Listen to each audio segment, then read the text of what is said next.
Bien, pues voy a explicarte a muy grandes rasgos, porque esto requiere de un trato especial, detalle por detalle, pero solamente te voy a presentar una sinopsis, un bosquejo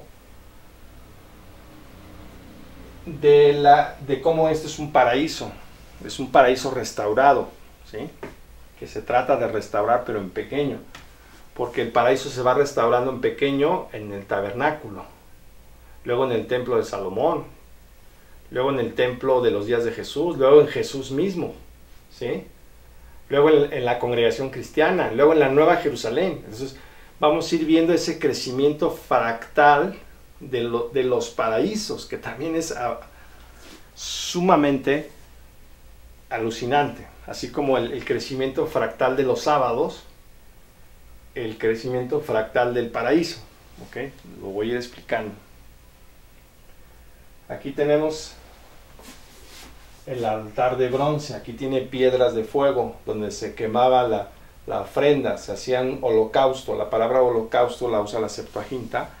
Holocaustómata viene de jolé, todo, y causton, cáustico, quemado por completo. Entonces aquí había piedras de fuego, carbones en el altar, por eso está humeando, ¿sí?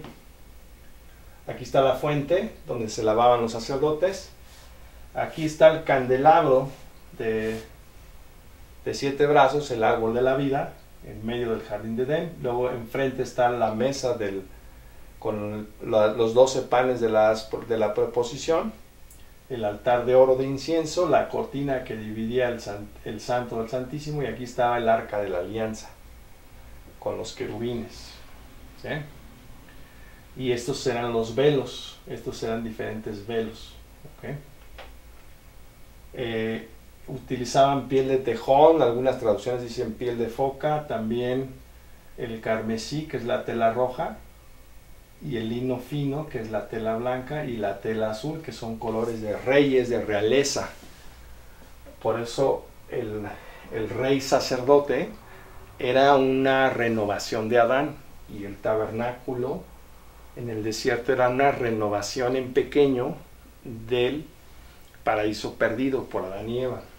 Entonces Dios trataba de restaurar el paraíso espiritual y físico en la nación de Israel. El pueblo de Israel era un Adán corporativo, ¿sí? Como dice este autor, ¿ok? Un Adán corporativo, o sea, esa nación era un hijo de Dios, un Adán. Y Jesús también era un hijo de Dios, un Adán, ¿ok? Bien. Entonces aquí tenemos esta imagen que está un poquito distorsionada. Aquí está el altar de bronce, aquí está la fuente, la jofaina, la palangana, aquí está el árbol de la vida, el candelabro, la mesa de la preposición, el altar de oro, la cortina, este es el santo, este es el santísimo, y aquí está el arca de la alianza, y esta luz es la Shekinah o la nube toroidal que estaba ahí denotando o representando la presencia de Yahvé, ¿okay? Aquí tenemos la palangana o jofaina, que son los ríos del Edén, el agua del río de 4 cabeceras, el Gijón, el Pisón, el Tigris y el Éufrates. Y aquí tenemos el árbol de la vida en el centro del paraíso, del Gan Eden, del paraíso. ¿Y todo de qué estaba construido? De oro, ¿ok? Todo estaba construido de oro. ¿Qué había en el jardín de Edén? Oro. ¿De qué estaba construida la Nueva Jerusalén? De oro tan puro que era semejante al cristal, ¿ok? Entonces, aquí estaba el altar de cobre con sus 4 cuernos, el altar del holocausto. Aquí estaba el pan la mesa del pan de la proposición, el altar de incienso de oro también. Este era de cobre o de bronce. Aquí estaba la bandeja donde se lavaban los sacerdotes, también de bronce. El candelabro, la menorá, de oro. Y el arca de la alianza era también de oro, ¿sí? Entonces esto es un paraíso, ¿ok? No voy a explicar el significado de todo esto porque me llevaría 20 videos, ¿sí? O sea, me llevaría 2 temporadas por lo menos explicar todos estos utensilios. Bástate ahorita nada más con entender que esto era el trono de Yahvé, el trono de su soberanía, ¿sí? Este era el árbol de la vida, el derecho a la vida eterna, si respetaba su soberanía. Esta era la santidad del cuerpo, esto era la oración, la comunicación con Yahvé. Y esto representaba el estar limpio ante Él, y esto el negarse a sí mismo, como Cristo que se negó a sí mismo. Entonces todo esto tiene un significado muy profundo que ahorita no voy a explicar. Solamente deseo que comprendas la relación que existe entre el tabernáculo y el Gan Edén, el jardín de Edén, el jardín de las delicias. Ahora, ya te mencioné que el sumo sacerdote, todo su vestuario de azul con carmesí, con rojo, denotaba que era rey y sacerdote. Recuerda que en este tiempo del sacerdocio levítico no había reyes como el rey Saúl, el rey David, el rey Salomón, ¿sí? El rey Acaz, el rey Ocosías, etc. Entonces este era un reino de reyes y sacerdotes. Este era un rey sacerdote. Adán en el jardín de Edén era un rey sacerdote. ¿Y qué tiene aquí en su pecho? El pectoral. ¿Y qué tiene el pectoral? Las 12 piedras que denotan los nombres de las 12 tribus de Israel. ¿Okay? Aquí está el pectoral. Y aquí tenía, ¿qué tenía en las sombreras? Ónice. Ónice. Onix. ¿Sí?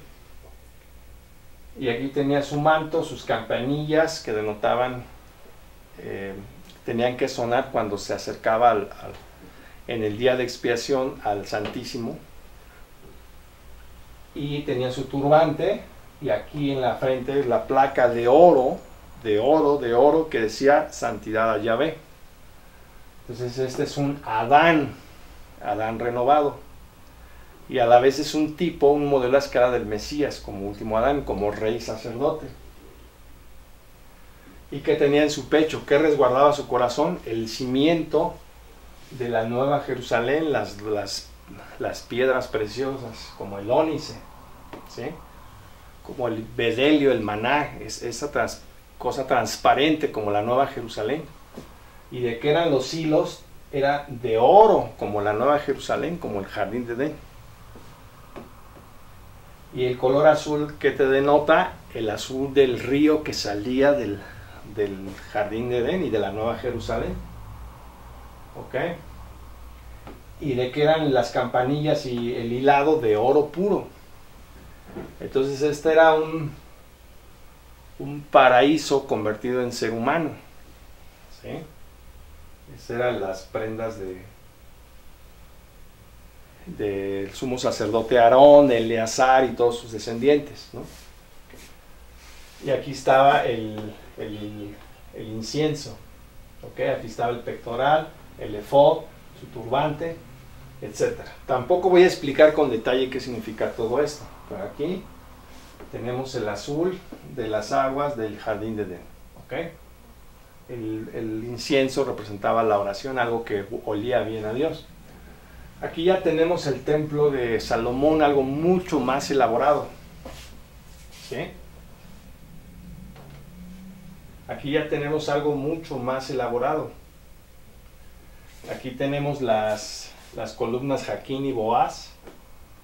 Y aquí tenemos el mar de cobre, sostenido por 12 toros, 13 en cada uno de los puntos cardinales. Y aquí ya tenemos el altar de los sacrificios. Aquí podemos ver la nube de los holocaustos. Y aquí la palangana o la jofaina donde se lavaban los sacerdotes. Pero esto ya es algo, un templo fastuoso, suntuoso, ¿ok? En Jerusalén, el templo de Salomón, que era un paraíso restaurado. Aquí tenemos el altar del templo de Salomón con sus 4 cuernos. Y la descripción que da el profeta Ezequiel de este altar se me asemeja mucho a las pirámides de Teotihuacán o a las pirámides mayas o toltecas o aztecas, que también ahí hacían los sacrificios, curiosamente, ¿no? Aquí está el mar de cobre con sus 12 toros, que significan el poder, 3 de cada lado, ¿verdad? Y aquí tenemos las columnas Jaquín y Boaz, o Booz. Y acá tenemos el santuario, el santo y el santísimo, que prácticamente no tenía ventanas porque la menorá, el candelabro de oro de 7 brazos, es el que iluminaba el árbol de la vida. Entonces esto era hecho de bronce y por dentro estaba todo revestido de oro y los utensilios eran de oro. El que fuese de bronce y lo de adentro de oro también tiene un significado que ahorita no te lo voy a explicar. Solamente quiero que relaciones. Aquí están los ríos del Edén, ¿sí? Y aquí está el santuario, ¿okay? El jardín de Edén. Aquí está el templo de Herodes. Pero acuérdate que en el templo de Salomón estaba revestido todas sus paredes de oro y que estaba revestido también de cedro, del cedro del Líbano, que las naves del rey de Tiro, Hiram, el rey de Tiro, llevaron por el mar Mediterráneo hacia el Golfo de Acaba, pasando por el Mar Rojo al Golfo de Acaba, y de ahí las transportaron hasta Jerusalén. Pero el templo de Salomón por dentro estaba adornado con palmeras, con granadas y con muchos querubines que denotaban, son motivos simbólicos del paraíso perdido por Adán y Eva. Eso lo puedes leer en el libro de los Reyes. ¿Okay? Te invito a leer los libros de los Reyes. Y ahí ya no había una menorá o candelabro, había 10. ¿Okay? Entonces este templo tan maravilloso también era una maqueta del paraíso perdido por Adán y Eva, y una maqueta del paraíso restaurado que nos iba a restaurar el último Adán, Jesucristo. Este es el templo mal llamado de Herodes, porque Herodes fue un infame, Herodes el Grande. Si lees la historia de los judíos de Flavio Josefo, te vas a dar cuenta de cuán perverso era Herodes. Pero bueno, este es el templo en los días de Jesús. ¿Ok? Aquí está el templo en los días de Jesús. Y este plano, esta maqueta está allá en un museo en Jerusalén. Y este plano, obviamente sin la estrella de David, que aquí ya le añadieron, pero este plano está basado en las obras de Josefo, del historiador judío Flavio Josefo. Hay una obra que él escribió que se llama Antigüedades de los Judíos, y ahí te describe como si hubiera tenido un plano arquitectónico del templo. En esta obra de Josefo se basa esta maqueta, ¿okay? Del templo en los días de Jesús. Y era lo mismo, tenía el candelabro, la mesa del pan de la proposición, el altar de incienso, el arca de la alianza, todo revestido de oro. ¿Okay? Aquí está el pectoral del sumo sacerdote con sus 12 piedras preciosas como el fundamento de la Nueva Jerusalén. ¿Sí? Ahí está. Pero hay un pasaje que quiero leerte. ¿Sí? Aquí está la Nueva Jerusalén, el paraíso restaurado. Aquí están sus perlas. Aquí están los ángeles custodiando. Aquí está la ciudad, que es un cubo. Y si lees las medidas del templo de Salomón, el Santísimo, en la parte más sagrada del templo de Salomón, era precisamente un cubo. Fíjate qué interesante. Por eso hay que leer la Biblia con atención, porque a veces nada más la leemos de manera sectaria, religiosa, ¿sí? Y ni siquiera la entendemos. Pero si lees la descripción que da la escritura del templo de Salomón, te vas a dar cuenta que era un cubo. Y la Nueva Jerusalén también es un cubo. ¿Ok? Y aquí están los nombres en hebreo de las 12 tribus de Israel y de los 12 apóstoles del Cordero. Y aquí está el río. Ya observaste el río que sale del agua, el río de agua de vida. Aquí está el río. Obviamente esta es una concepción artística. ¿Ok? Pero te voy a leer un pasaje en el profeta Ezequiel. Ya te leí la visión de los huesos secos. Pero ahora te voy a leer Ezequiel, capítulo 28. Aquí está Daniel, Ezequiel. Ezequiel 28, ¿ok? Dice así,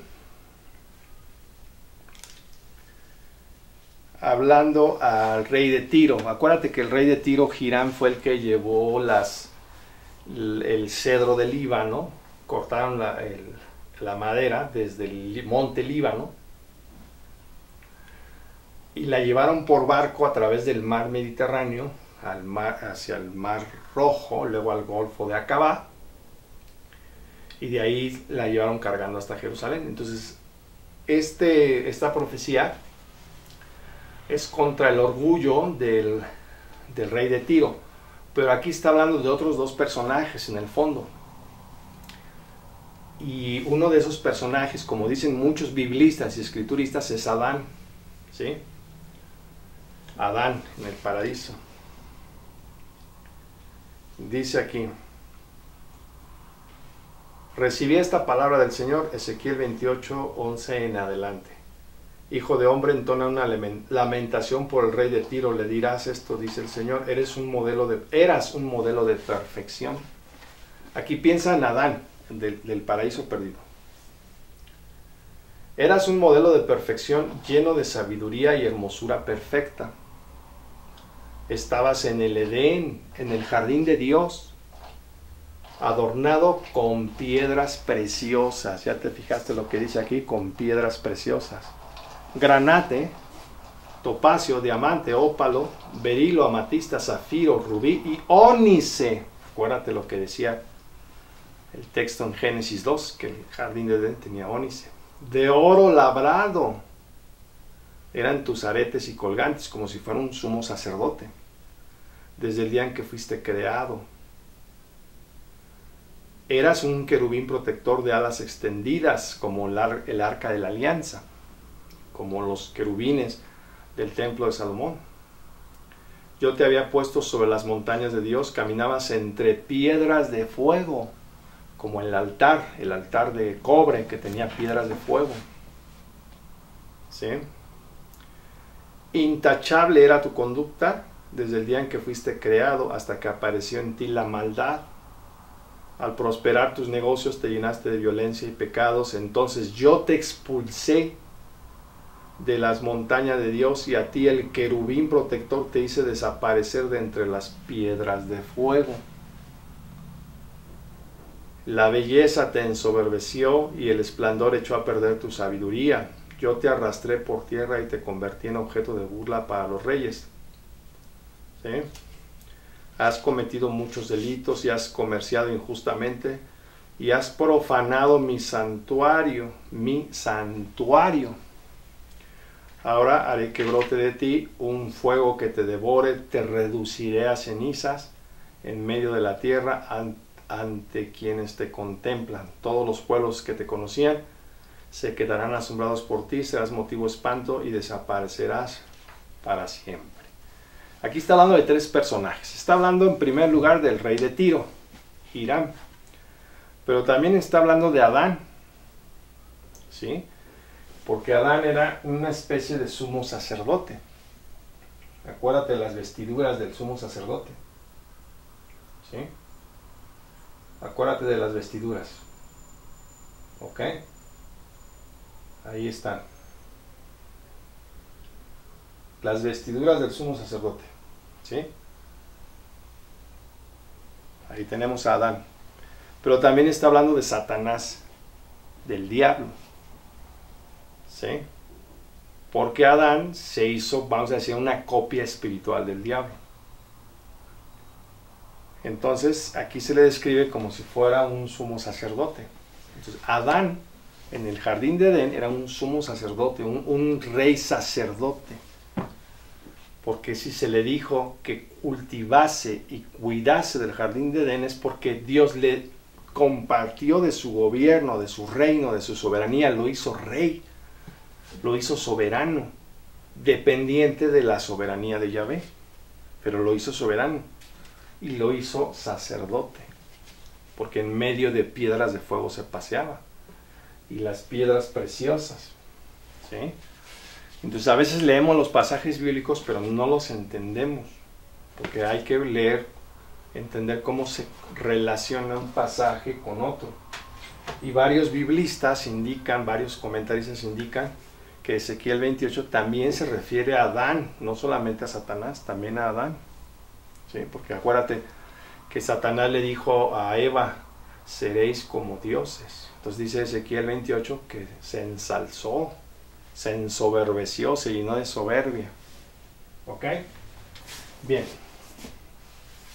Entonces, esos mismos motivos simbólicos aparecen en la Nueva Jerusalén. Aparecen aquí en la Nueva Jerusalén. ¿Ok? Aquí está el nombre de Israel y el nombre de los apóstoles. ¿Sí? Israel y un apóstol. Israel, una tribu y un apóstol. Aquí están las perlas, el oro, el río y el cubo que representaba al Santísimo. ¿Ok? ¿Y qué estaba en el medio de la ciudad? Aunque aquí no está dibujado, el árbol de la vida. ¿Sí? El árbol de la vida en medio de la Nueva Jerusalén. Aquí tenemos otra concepción artística porque dice que brillaba como una piedra preciosísima, imagínate. Como el jaspe, como el berilio, el topacio, el ónice, ¿no? El lapislázuli. Busca en internet imágenes de lapislázuli, es hermosísimo. La esmeralda, el rubí y las perlas, ¿sí? La Nueva Jerusalén, el paraíso restaurado. Recuerdo en el libro de Éxodo, no recuerdo el pasaje, pero dice que estaba Moisés con los 70 ancianos y vieron a Yahvé y que era tan hermoso como una piedra de jaspe. No recuerdo el pasaje, es en el libro de Éxodo. Entonces, aquí está reflejando la gloria de Yahvé, ¿sí? Toda la tierra estará llena del conocimiento de la gloria de Yahvé, como las aguas cubren el mar. Esto es maravilloso. Entonces la Biblia abre con la creación, cierra con la nueva creación, abre con un paraíso que se pierde, culmina con un paraíso que se restaura. Inclusio, paralelismo antitético, simetría, recursividad. ¿Ok? Ahí está la Nueva Jerusalén. Aquí tenemos otra concepción artística, porque dice Apocalipsis que la Nueva Jerusalén desciende desde el cielo, desde Dios, adornada como una novia. La Biblia empieza con Adán y Eva, una boda fallida, fracasada, y culmina con las bodas del Cordero, el último Adán y la Nueva Jerusalén.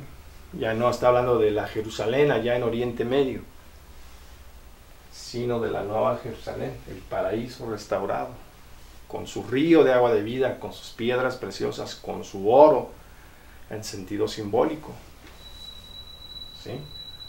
Y ya te leí en otros videos Ezequiel 47, donde te habla del río que fluye de la Nueva Jerusalén y que llega hacia el Mar Muerto y empieza a haber vida en el Mar Muerto.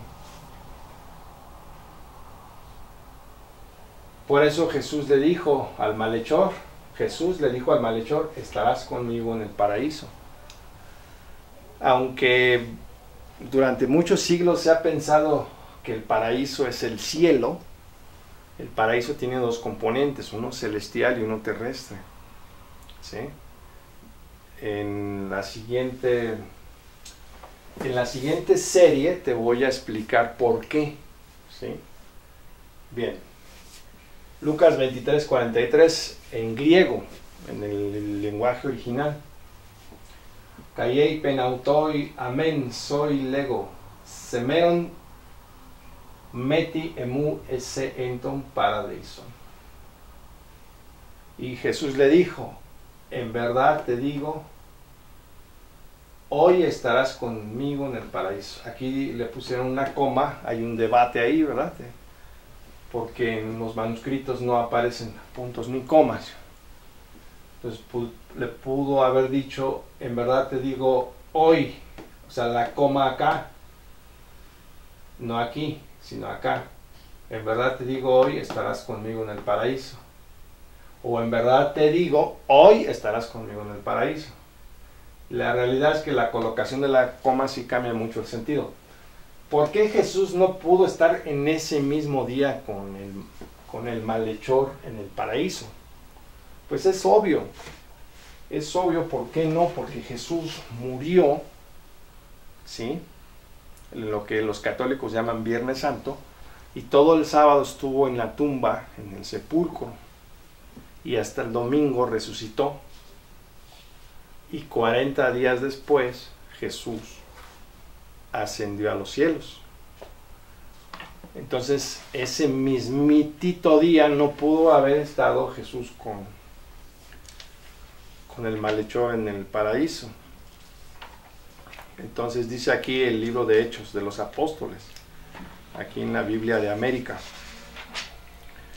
Hechos capítulo 1, dice: después de su pasión, Jesús se les presentó con muchas y evidentes pruebas de que estaba vivo, apareciéndoseles durante 40 días y hablándoles del reino de Dios.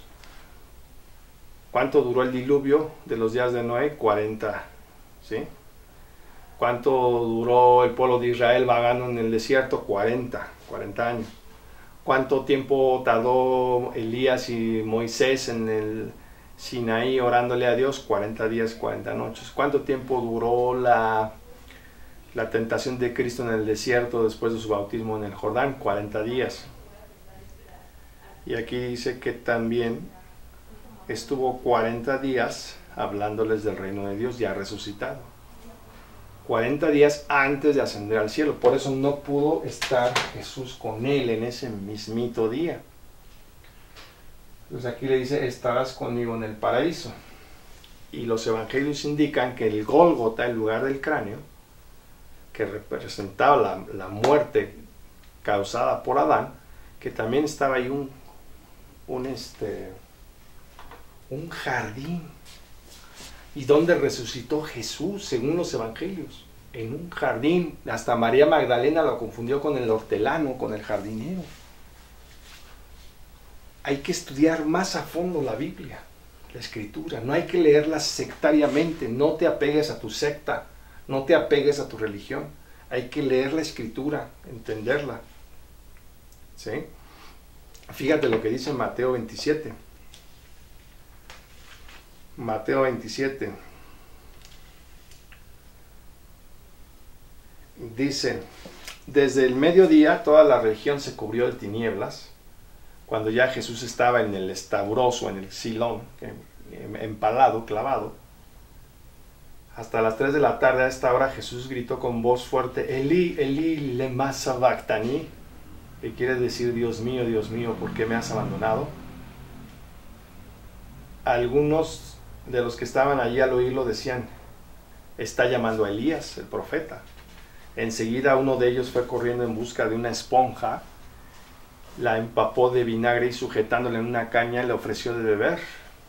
Acuérdate que Adán tomó el fruto prohibido y le supo riquísimo, delicioso, pero Jesús, el último Adán, la pagó con el vinagre y la hiel, que se le supo amargo. Déjenlo, vamos a ver si viene Elías a salvarlo.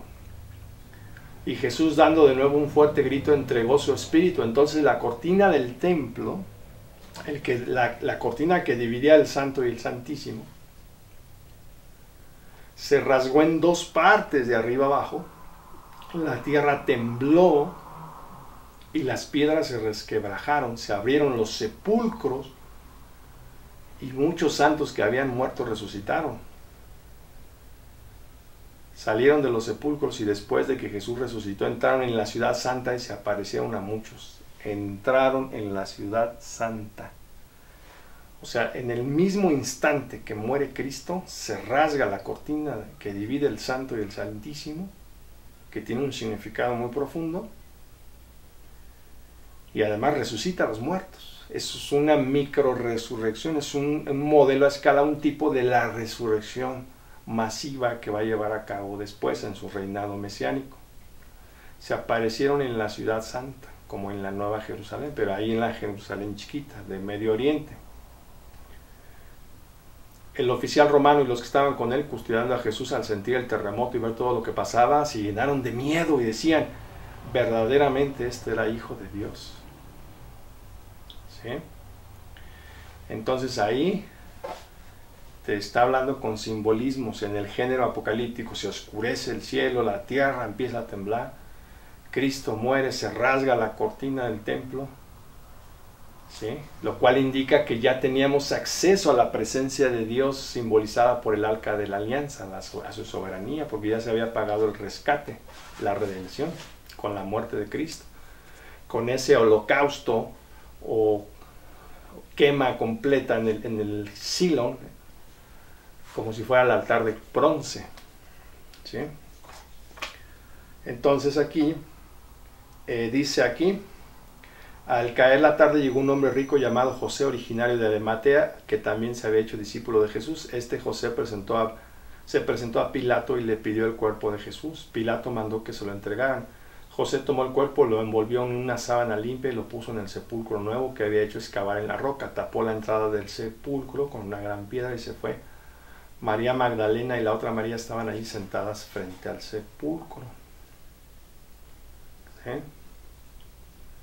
Y luego dice acá, en Mateo 28, versículo 1, pasado el sábado, el alba del primer día de la semana, María Magdalena y la otra María fueron a visitar el sepulcro. De pronto hubo un gran temblor, otro temblor. El ángel de Yahvé bajó del cielo, se acercó, rodó la piedra del sepulcro y se sentó en ella. Su aspecto era como el del relámpago y su vestido blanco como la nieve. ¿Sí? Al verlo los guardias se pusieron a temblar y se quedaron como muertos, pero el ángel les dijo a las mujeres y les dijo, se dirigió a ellas y les dijo, no teman, sé que buscan a Jesús el crucificado, no está aquí, ha resucitado como lo había dicho, vengan a ver el sitio donde estaba puesto. ¿Sí?